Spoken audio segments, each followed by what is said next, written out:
ഒരു അമ്മയുടെ സ്ഥാനം അന്ന് മുതൽ ഞാൻ ഏട്ടത്തേക്ക് കൊടുക്കുന്നുണ്ട്. അങ്ങനെ ഉള്ളപ്പോ എന്റെ കുഞ്ഞിന്റെ കാര്യത്തിൽ തീരുമാനം എടുക്കാൻ ഏട്ടത്തേക്കും അവകാശമുണ്ട്.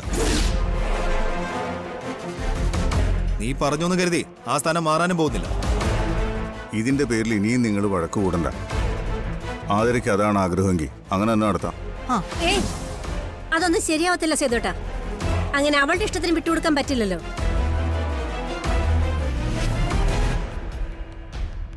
അവളെ വളർത്തിയത് എന്തായാലും ഞങ്ങളല്ലേ. അപ്പൊ ഞങ്ങള് പറയുന്നത് എന്തായാലും അവളൂടെ കേൾക്കണം. ഇത് ഇവിടെ ആയിപ്പോയി. നീ അവിടെ വെച്ച ഇത് പറഞ്ഞെങ്കിലേ എനിക്കറിയാം എന്താ വേണ്ടതെന്ന്. അതെ, ആതിര അവളുടെ ഒരു അഭിപ്രായം പറഞ്ഞതിന് എല്ലാരും കൂടി ഇങ്ങനെ അവളെ വഴക്കുറേണ്ട കാര്യമുണ്ടോ? ആലോചിച്ച് ഒരു തീരുമാനം എടുത്താ പോരെ?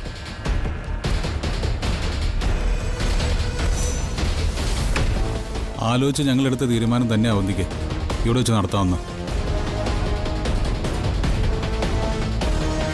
ഇപ്പൊ ഇവളീ പറയുന്നതേ വാശിപ്പുറത്താ. കുഞ്ഞിനെ അധികം യാത്ര ചെയ്യിക്കരുതെന്നും വയ്യായിക വന്നാൽ വേഗം ആശുപത്രിയിൽ എത്തിക്കണമെന്നും നിന്നോട് കൂടിയല്ലേ ഡോക്ടർ പറഞ്ഞത്?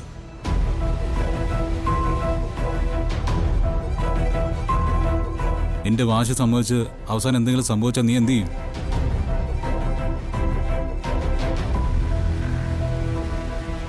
എല്ലാം സമ്മതിച്ചു. കുഞ്ഞു നിന്റെ തീരുമാനങ്ങൾ എടുക്കേണ്ടതും നീ തന്നെയാ എന്ന് കരുതി ആവശ്യമില്ലാത്ത വാശി എന്തിനാ?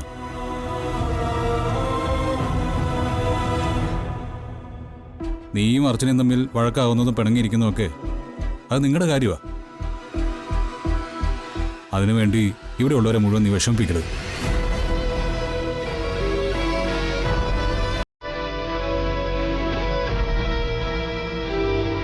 പ്രശ്നങ്ങൾ ഉണ്ടാക്കരുത്. നിങ്ങളുടെ വഴക്കും പിണക്കവും ഞങ്ങൾക്ക് ശീലമുണ്ട്. എന്താ ഇവിടെ ഉള്ളവർക്ക് അങ്ങനെയല്ല. നീയും അർച്ചനയും ഇവിടുത്തെ മരുമക്കളാ. ഈ കുടുംബത്തിൻ്റെ സന്തോഷവും തകർച്ചയല്ല നിങ്ങളുടെ സ്വഭാവത്തെ ആശ്രയിച്ചാണ് ഇരിക്കുന്നത്.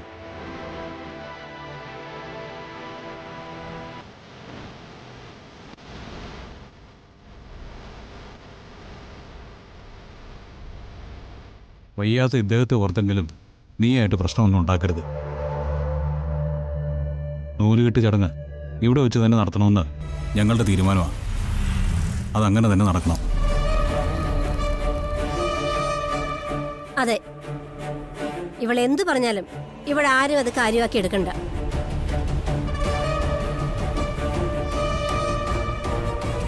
ഇവളുടെ അഹങ്കാരമൊക്കെ കുറച്ച് കുറയട്ടെ.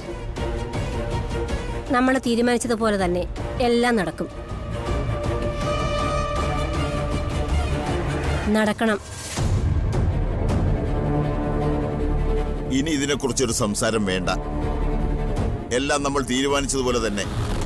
അതിരെ ഇനി ഇതിന്റെ പേരിൽ നീ ഇവിടെ ഒരു പ്രശ്നം ഉണ്ടാക്കരുത്.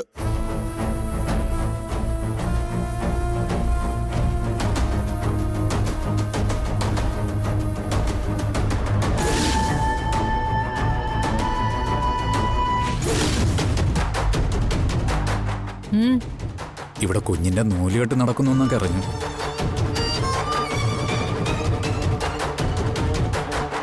അതെ, കുഞ്ഞുങ്ങളാവുമ്പോ നൂല് കെട്ടണം. അത് ഈ ലോകത്ത് ആദ്യത്തെ സംഭവമൊന്നുമല്ലല്ലോ. എന്റെ കുഞ്ഞിന് നൂല് കെട്ടേണ്ടത് ഞാനല്ലേ മാഡം? എനിക്കതിന് വല്ലാത്ത ആഗ്രഹമുണ്ട്. എങ്കിലൊരു കാര്യം ചെയ്, കുറച്ച് നൂല് വാങ്ങി അവിടെയുള്ള തന്റെ കുഞ്ഞിന്റെ അരയിൽ കെട്ടിക്കൊടുക്ക്. എന്നിട്ടും തനിക്ക് കൊതി തീർന്നില്ലെങ്കിൽ ബാക്കിയുള്ളത് താനും കെട്ടി തന്റെ ഭാര്യയ്ക്കും കെട്ടിക്കൊടുക്ക്. ചുമ്മാ അത് ഈ ലോകത്തില്ലാത്ത സെന്റിമെന്റ്സും കൊണ്ട് വന്നേക്കുന്നു. ഇവിടെയുള്ള എന്റെ മോക്ക് ഞാൻ തന്നെ നൂല് കെട്ടും. അതാരും അറിയാതെ ഞാൻ ചെയ്തോളാം. തനിക്കെന്താ വയ്യേ? ആരും അറിയാതെ നൂല് കെട്ടി കൊടുക്കാൻ പോലും.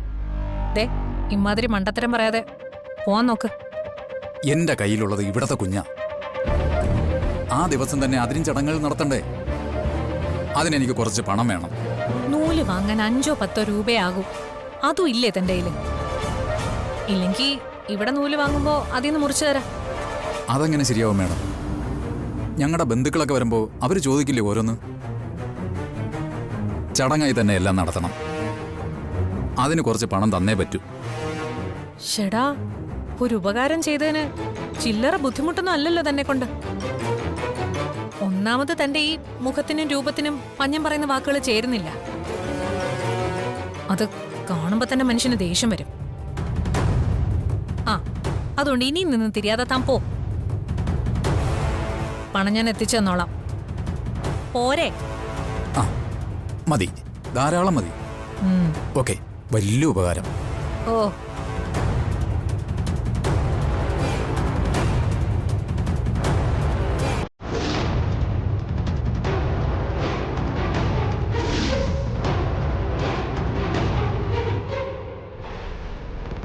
അതെ,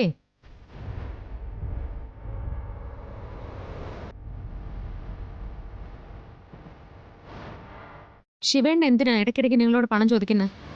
നിങ്ങളത് കൊടുക്കുന്നുണ്ടല്ലോ. നിങ്ങൾ തമ്മിൽ എന്താ ഇടപാട്? എന്തിടപാട്? അയാൾ അയാളുടെ കുഞ്ഞിന്റെ ആവശ്യത്തിന് എന്നോട് കടം ചോദിക്കുന്നു. പാവം കരുതി ഞാനത് കൊടുക്കുന്നു.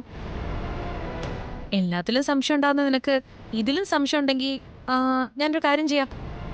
ഇനി അയാൾ പണം ചോദിച്ചു വരുമ്പോ ഞാൻ നിന്റെ അടുത്തേക്ക് വിടാം. നീ കൊടുത്താൽ മതിയെന്നേ. ആരെങ്കിലും എന്തെങ്കിലും സംസാരിക്കുമ്പോൾ ഒളിഞ്ഞു നിന്ന് കേട്ടോണം.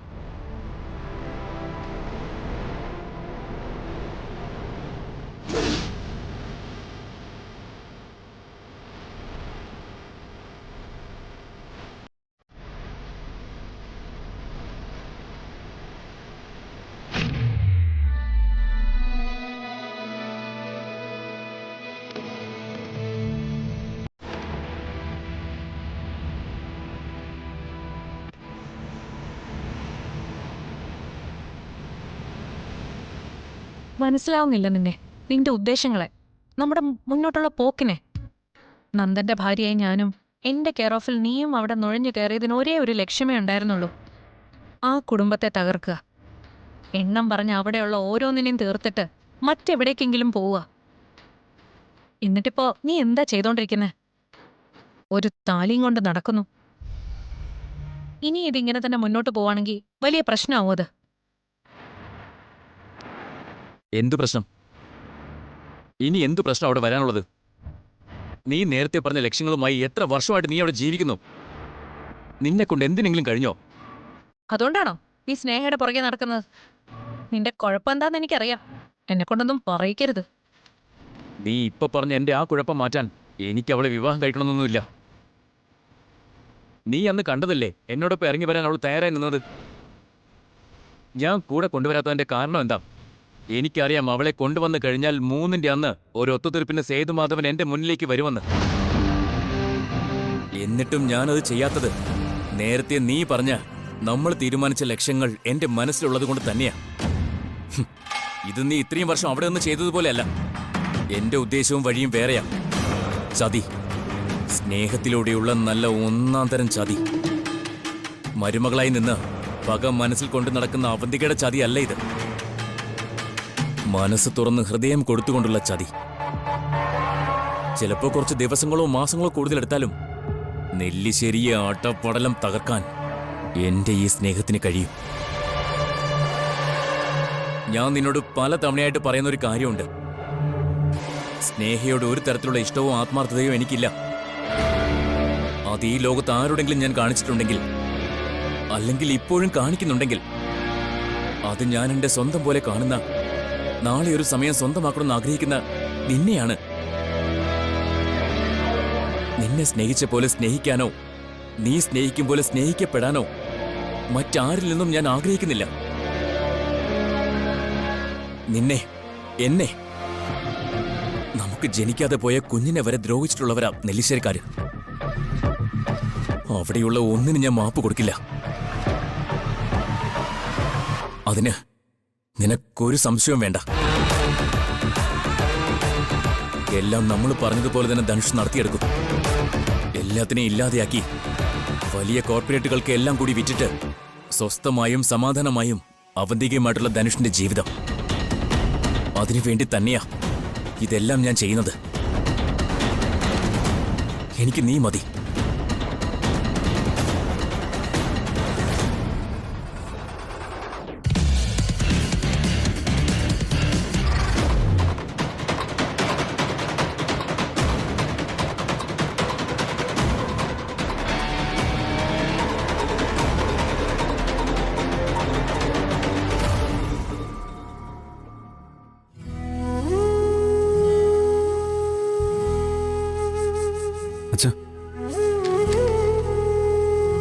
ഞങ്ങൾക്ക് ഒരു കാര്യം പറയാനുണ്ടായിരുന്നു. സ്നേഹയുടെ കാര്യ.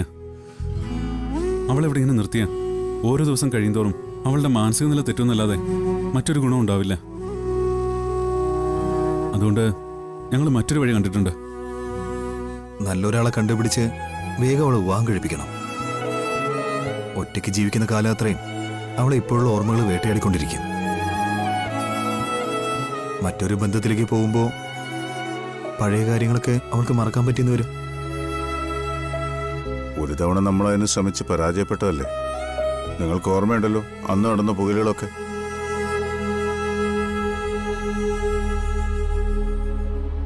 അവൾക്ക് തന്നെ തോന്നാതെ വേറൊരു വിവാഹം ഒരിക്കലും നടക്കില്ല. നമ്മളിൽ ആര് പറഞ്ഞാലും അവൾ അനുസരിക്കാനും പോകുന്നില്ല. എനിക്ക് തോന്നുന്നത് എല്ലാം ഒത്തുവരുമ്പോൾ അവൾ സമ്മതിക്കും തന്നെ. എത്രയെന്നും അതും പറഞ്ഞ് അവളെ പൂട്ടിയിടുന്നതൊക്കെ നമുക്ക് ആർക്കെങ്കിലും ഒന്നുകൂടി അവളോട് സംസാരിച്ച് പകുതി സമ്മതമെങ്കിലും വാങ്ങാൻ പറ്റിയ പിന്നീട് എല്ലാം അങ്ങ് നടന്നോളും. അർച്ചന പറയുന്ന പോലെ അതത്ര എളുപ്പം നടക്കുന്ന ഒരു കാര്യമല്ല.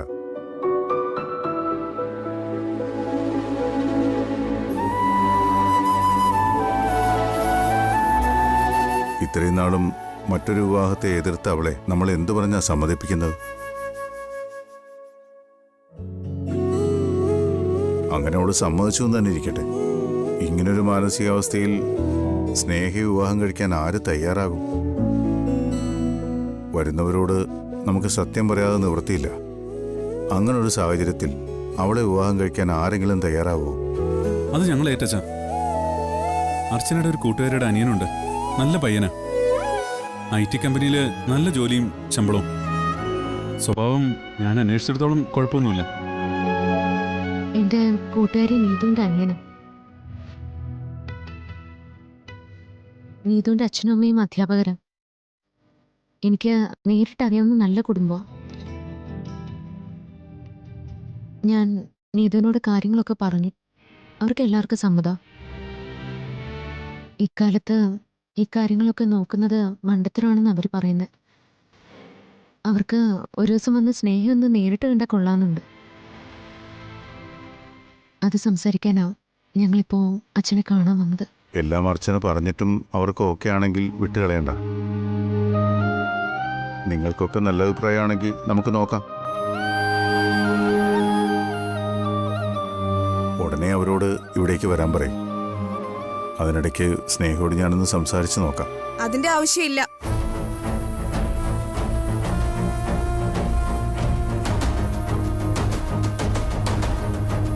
ഇപ്പൊ ഈ പറഞ്ഞത് സംസാരിക്കാൻ അച്ഛൻ വെറുതെ സമയം കളയണ്ട. അതിനുള്ള മറുപടി ഞാൻ ഇപ്പൊ തന്നെ പറയാം. മറ്റൊരു വിവാഹം എനിക്ക് വേണ്ടി ആരും നോക്കണ്ട. എനിക്ക് വേണ്ടി അത്രയ്ക്ക് വലിയ ത്യാഗമൊന്നും നിങ്ങൾ ആരും ചെയ്യണ്ട. അത് നടക്കുകയില്ല. പിന്നെ ഉള്ള കാലം മുഴുവനും ഇവിടെ ഇങ്ങനെ നിൽക്കാനാണോ നിന്റെ തീരുമാനം? എന്റെ തീരുമാനം ഞാൻ മുന്നേ പറഞ്ഞതാ. അതിനെക്കുറിച്ച് നിങ്ങൾ ഇനി ആലോചിക്കാവൂ. അതേ നടക്കൂ. ഞങ്ങളുടെ തീരുമാനം ഞങ്ങൾ പറഞ്ഞു കഴിഞ്ഞു. അത് നടക്കില്ല എന്ന് പറഞ്ഞാൽ നടക്കില്ല, അത്ര തന്നെ. എന്റെ കാര്യത്തെക്കുറിച്ച് എന്നെക്കാൾ ഉറപ്പ് സന്ദീപേട്ടന് വേണ്ട. താലി കെട്ടിയിട്ടില്ലെങ്കിലും കൂടെ കൊണ്ടുപോയിട്ടില്ലെങ്കിലും ഞാൻ ഇപ്പോഴിവിടെ ജീവിക്കുന്നതേ ധനുഷിന്റെ ഭാര്യയായിട്ട് തന്നെയാ. നിങ്ങളുടെയൊക്കെ അനുവാദം കിട്ടിയതിനു ശേഷം അവൻ എന്നെ കൊണ്ടുപോകുന്നുള്ള അവന്റെ ഒറ്റ നിർബന്ധത്തിന്റെ പുറത്താ ഞാൻ ഇപ്പോഴിവിടെ തുടരുന്നത്. ഞാനായിട്ട് ആരോടൊന്നും പറയണ്ടല്ലോ, എല്ലാവർക്കും അറിയാലോ കാര്യങ്ങള്. മറ്റൊരു ജീവിതത്തെക്കുറിച്ച് ആലോചിക്കാത്ത ഞാൻ പഴയതൊക്കെ മറക്കൂന്നുള്ള മിഥ്യാധാരണ ആർക്കും ഇവിടെ വേണ്ട. പല ആവർത്തി ഞാൻ പറഞ്ഞതും നിങ്ങളൊക്കെ കേട്ട് തഴമ്പച്ചതുമായ കാര്യം ഞാൻ ഒന്നുകൂടെ പറയാം. ധനുഷല്ലാതെ സ്നേഹയുടെ ജീവിതത്തിൽ മറ്റൊരു പുരുഷനില്ല. വരുന്നവരുടെ മുമ്പിൽ ഒരുങ്ങിക്കെട്ടി നിൽക്കാനും നടക്കാത്ത വിവാഹത്തിന് വേണ്ടി സമയം കളയാനും ഞാൻ ആഗ്രഹിക്കുന്നില്ല. അതിനി എത്ര കൊമ്പത്തെ ആളായാലും ശരി, ആരുടെ കൂട്ടുകാരന്റെ അനിയനായാലും ചേട്ടനായാലും ശരി.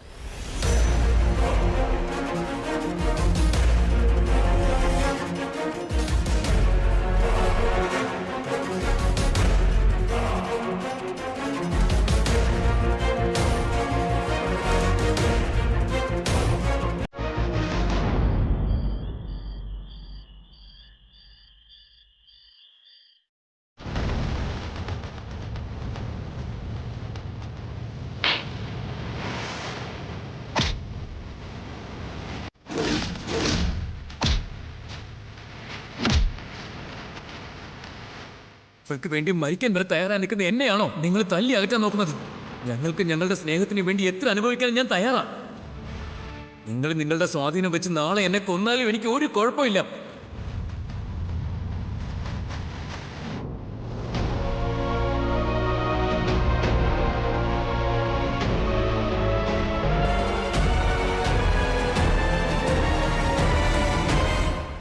ഞാനിപ്പോൾ ഇങ്ങോട്ട് കയറി വന്നത് നിനക്ക് ബുദ്ധിമുട്ടായോ?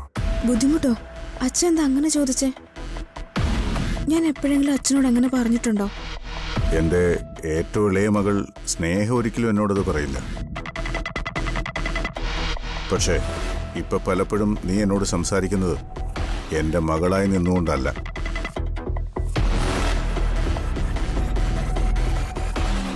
എനിക്കൊരിക്കലും പൊരുത്തപ്പെട്ടു പോകാൻ കഴിയാത്തൊരുവൻ്റെ കാമുകിയായിട്ടാണ്. അപ്പോ നിന്റെ പ്രതികരണം അറിഞ്ഞേ നിന്നോട് സംസാരിക്കാനാവൂ. അച്ഛൻ പറഞ്ഞത് എനിക്ക് മനസ്സിലായി. ഒരിക്കലും അച്ഛന് പൊരുത്തപ്പെടാൻ പറ്റാത്ത ആ ആള് കാരണമാ ഞാൻ ഈ വീട്ടിലുള്ളത്. ഞാൻ കൂടെ ഇറങ്ങിച്ചില്ലെന്ന് പറഞ്ഞിട്ടും അവൻ അതിന് സമ്മതിക്കാത്തതും അങ്ങനൊരു നാണക്കേട് അച്ഛനും ഈ കുടുംബത്തിനും ഉണ്ടാവണ്ടെന്ന് പറഞ്ഞതും അവൻ തന്നെയാ. ഇപ്പോഴും ധനുഷ് കാത്തിരിപ്പുണ്ട് അച്ഛന്റെ സമ്മതത്തിന് വേണ്ടി. അത് പറയാൻ തന്നെയാ ഞാൻ വന്നത്.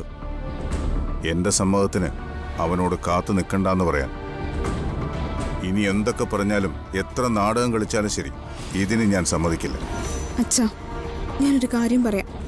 ധനുഷിന്റെ കാര്യത്തില് അച്ഛൻ എന്നെ ഉപദേശിക്കാനോ പറഞ്ഞ് മനസ്സ് മാറ്റാനോ ശ്രമിക്കണ്ട. ഞാൻ അതിനനുസരണക്കേട് കാണിക്കുകയുള്ളൂ. എന്റെ തീരുമാനം ഞാൻ ഇവിടെ എല്ലാവരോടും പറഞ്ഞിട്ടുള്ളതാ. എന്റെ മുന്നോട്ടുള്ള ജീവിതത്തെ പറ്റിയും എനിക്ക് വ്യക്തമായ ധാരണയുണ്ട്.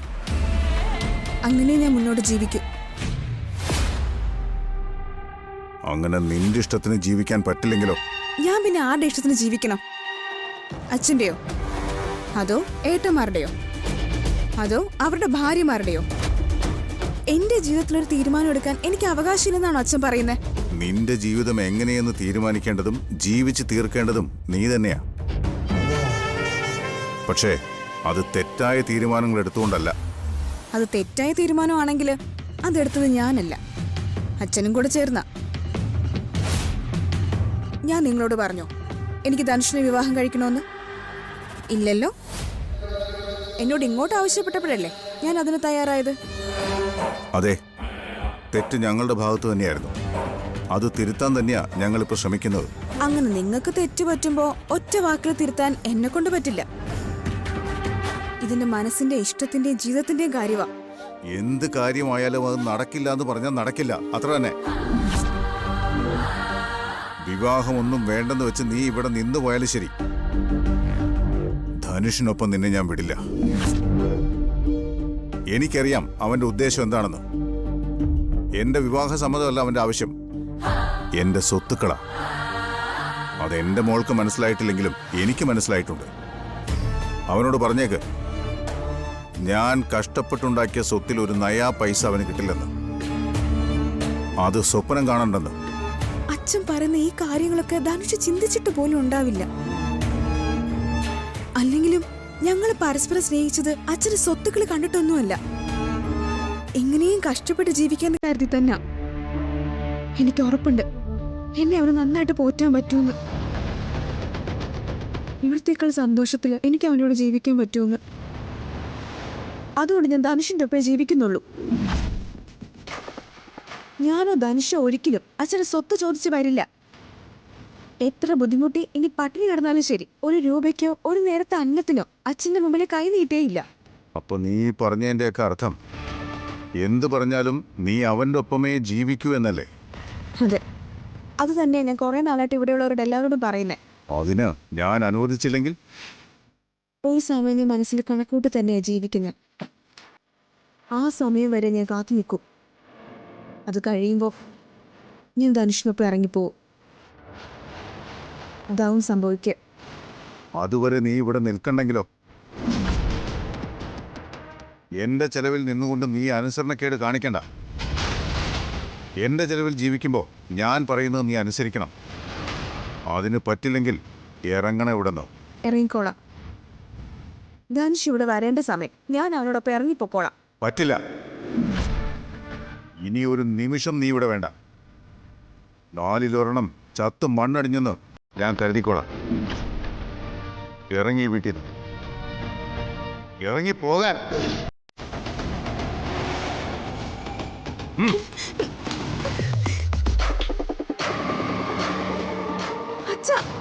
വഴി കൊണ്ട്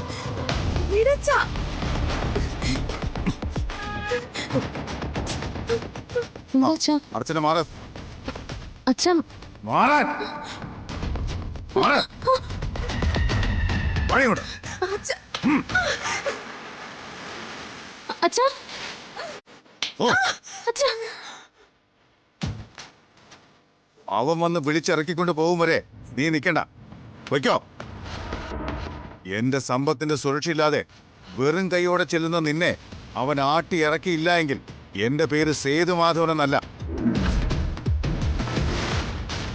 ഇനി മേലിൽ നിന്നെ എന്റെ കൺമുമ്പിൽ കണ്ടുപോകരുത്.